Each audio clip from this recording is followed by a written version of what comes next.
السلام عليكم ورحمة الله وبركاته. النهاردة يا حبايب قلبي هعمل لكم قرنبيط.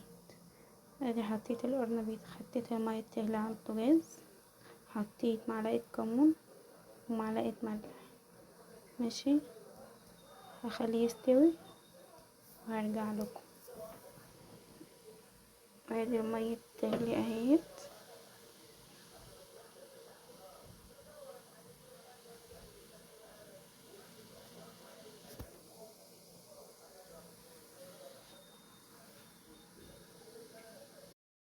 وادي يا جماعة بعد ما اتسلق. ماشي، هعمل معاكم الخلطة واوريكم الخلطة بتتعمل ازاي. فرمت هنا يا جماعيات، اللهم صل على النبي، البقدونس والشبت، وفرمت معاها فص ثوم وقرن فلفل. حلو الكلام. بيضتين.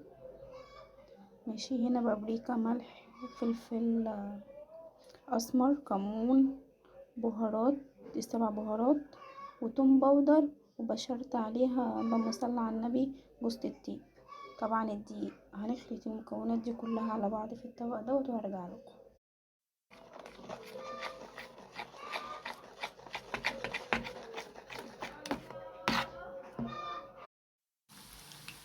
هنا حطيته في الزيت.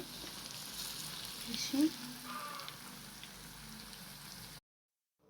ادي يا جماعه، تعالوا اتفضلوا معانا. اكله بسيطه واكله جميله جدا، اللي بيحبها يقولي عليها.